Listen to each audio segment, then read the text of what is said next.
Il intervient souvent en direct de Washington, mais aujourd'hui, Calvin Dark est avec nous sur ce plateau. L'analyste politique américain est là et ensemble, nous allons parler du Mondialito. Bonjour Calvin Dark et merci d'avoir accepté notre invitation. Bonjour, c'est bon d'être ici au Maroc.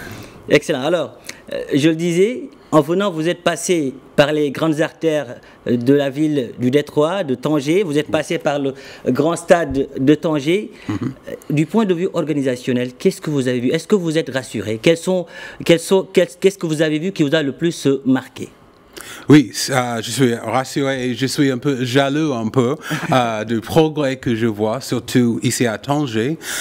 Je crois que ce progrès, premièrement, c'est bon pour le peuple marocain parce que le stade, c'est bon, mais les hôpitaux, les autres infrastructures, ça, c'est bon pour le peuple marocain. Mais pour les étrangers, pour les Américains, pour les Européens, c'est maintenant une opportunité d'aller au-delà. On a déjà une réputation du Maroc aux États-Unis, par exemple, c'est très connu, nos relations de très longue date. Mais je crois qu'avec ces changements, ce progrès, on peut aller à le prochain niveau. Et je suis choqué. Et la sécurité est de mise aussi sur la route. Oui, la sécurité, la propreté, les gens, les sourires. Je crois que le peuple ici, il aime bien l'infrastructure. Et tout ce que j'ai vu, c'est une invitation au monde. D'accord. Alors, le Maroc, Calvin Dark, est aujourd'hui le seul pays africain à avoir passé avec succès le préalable exigé par la FIFA concernant l'ensemble des critères établis dans son cahier de charge pour l'organisation de la Coupe du Monde 2026. Aujourd'hui, quelles sont les chances pour le Maroc d'abriter une telle compétition? Je crois que le Maroc est déjà préparé au niveau de l'infrastructure, de la culture aussi, de la ouverture, parce que le Maroc a déjà des bonnes relations avec tous les pays. Il sait bien gérer beaucoup de monde qui viennent des autres cultures, de l'Afrique, des États-Unis, d'Europe, du monde arabe.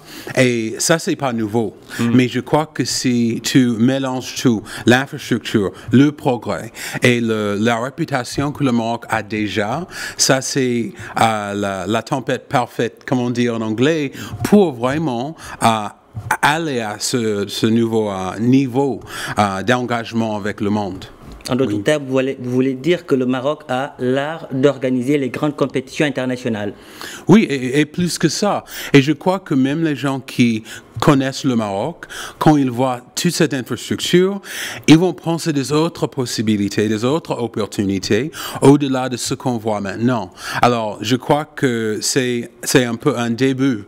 Et je ne sais pas exactement à quelle hauteur on peut arriver, mais pour un pays en Afrique, pour le Maroc, si proche de l'Europe, avec les relations avec les États-Unis, d'avoir ces opportunités et possibilités, c'est magnifique. Tout à l'heure, lors de nos échanges avant cette interview, vous me disiez aussi que le Maroc était en bonne position pour organiser la CAN 2025. Oui. Et je crois que, comme je dis, avec l'infrastructure, mais aussi après la Coupe du Monde, on connaît le Maroc un peu plus, surtout chez nous. Je peux dire que j'ai des amis qui n'aiment pas le foot, mais quand le Maroc était le premier pays africain musulman, je sais qu'il y avait mes amis qui cherchaient sur Google tous les infos sur le foot, comment les règles du jeu et tout ça. Et ça, c'est vraiment une inspiration.